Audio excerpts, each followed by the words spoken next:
We're going to go now to the big story, the street light fight. The defect leaving Detroit neighborhoods in the dark and is hitting one community hard. The city says nearly 1/3 of its LED lights are dimming prematurely, and they're supposed to have a 10-year life expectancy.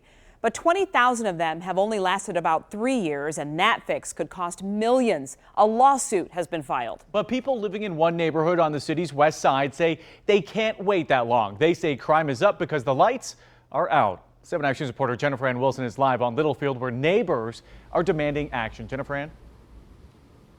Yeah, here in Littlefield, there are LED lights. There's LED lights on the street behind me, too. And in fact, just one block back, you can see there's a bank there. I've been there twice recently for crime stories. There was a shooting and then a smash and grab. And then right here on this path that I'm walking, neighbors tell me there's been a lot of crime happening right here. There was a woman who was beat up. There was a body that was found. And the people who live in this neighborhood say there are a number of lights on this street. They just don't work, and they're tired of seeing criminals take advantage of the dark.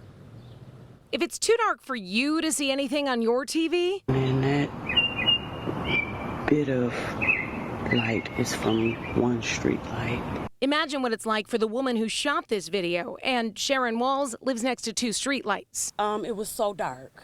It's always dark over here. She says there's a lot of crime happening in the shadows. In fact, our news station has covered several stories happening right near where she lives. But December 13th is a day she'll never forget. And I found a deceased man, rest in peace, Trey, right next to my house one morning, December 13th.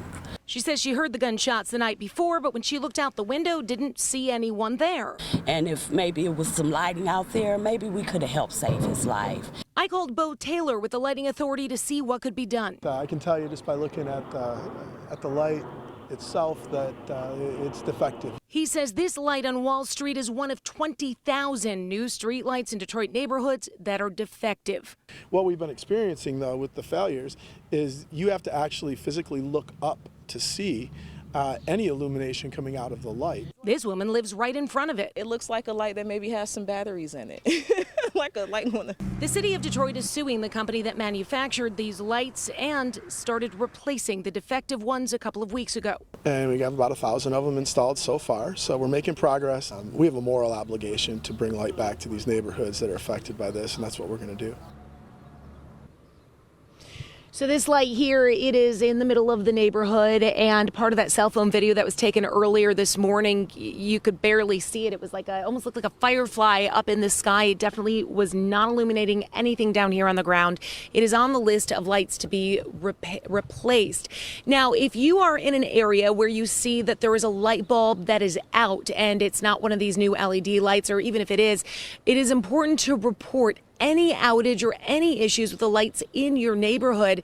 The lighting authority says they will repair or replace within 5 days if it's a light bulb that is out. You just need to let them know. So download the Improved Detroit app or call the lighting authority. I'm Jennifer Ann Wilson, 7 Action News. All right, Jennifer Ann, thank you. And if you would like a closer look at how these failing street lights are impacting crime in Metro Detroit and what's being done to stop it, we have that information on our website, WXYZ.com. And don't forget to weigh in on what you think our big story should be tomorrow morning. Join our morning meeting live through Facebook at 10 a.m. and vote on which story you want us to cover.